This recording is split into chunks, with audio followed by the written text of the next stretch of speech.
తెలుగు ఇండస్ట్రీలో ఉన్న హీరోలలో నితిన్కి చాలా ప్రత్యేకమైన స్థానం ఉంది. చాలామంది హీరోలకు సాధ్యం కాని రికార్డులు ఈయనకు సొంతమయ్యాయి. ఈ జనరేషన్ హీరోలు కలలు కన్న ఎంతోమంది దర్శకులతో ఆయన సినిమాలు చేశాడు. రాజమౌళి, త్రివిక్రమ్, పూరి జగన్నాథ్, వినాయక్, రాఘవేంద్రరావు ఇలా ఎంతోమంది లెజెండరీ దర్శకులతో పనిచేశాడు నితిన్. ఇంతమంది దర్శకులతో సినిమాలు చేసిన 30 సినిమాలకు పైగా నటించిన 23 సంవత్సరాల కెరియర్లో నితిన్ సాధించింది ఏంటి అంటే చెప్పుకోవడానికి పెద్దగా ఏం లేదు. కెరియర్లో మొదట్లో వచ్చిన 2-3 విజయాలు, ఆ తర్వాత సెకండ్ ఇన్నింగ్స్లో మరో 2 హిట్లు. ఇవి కాకుంటే నితిన్ ఏం చేశాడంటే సమాధానం చెప్పడానికి కూడా ఆయన అభిమానులు సంకోచిస్తారు. అసలు నితిన్ లాంటి హీరోకి ఈ పరిస్థితి ఎందుకు వచ్చింది? కథల విషయంలో అస్సలు జాగ్రత్త తీసుకోవడం లేదా, లేదంటే దర్శకులు వరుసగా అవకాశాలు ఇస్తున్నారు కదా అని ఏది పడితే అది చేస్తున్నాడో అర్థం కావడం లేదు. ఒక సినిమా అంటే ఏదో అనుకోవచ్చు, వరుసగా ఇన్ని ఫ్లాపులు వస్తున్నాయంటే సమస్య ఖచ్చితంగా నితిన్లోనే ఉంది అని అర్థమవుతోంది. కథకు కాకుండా కేవలం కాంబినేషన్ వైపు నితిన్ అడుగులు వేస్తున్నాడేమో అనిపిస్తోంది. గత కొన్ని సంవత్సరాలుగా ఆయన చేస్తున్న సినిమాలు చూస్తుంటే అసలు కథలు వినే చేస్తున్నాడా, లేదంటే కేవలం రెమ్యూనరేషన్ కోసమే సినిమాలు చేస్తున్నాడా అని కూడా అనిపిస్తోంది. తాజాగా విడుదలైన రాబిన్ హుడ్ సినిమాకు కనీసం ఓపెనింగ్స్ కూడా రావట్లేదు.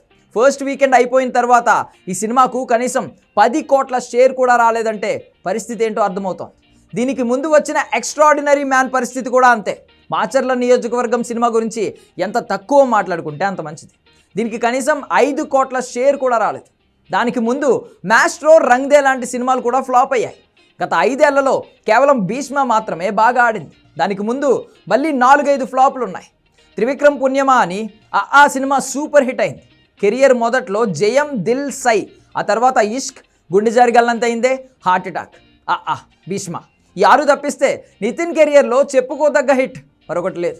30 సినిమాలకు పైగా నటించిన ఎక్స్పీరియన్స్ ఉన్న ఒక నటుడు ఇలాంటి చెత్త కథలకు ఎలా ఓకే చెప్తున్నాడంటూ ఆయన అభిమానులు కూడా హర్ట్ అవుతున్నారు.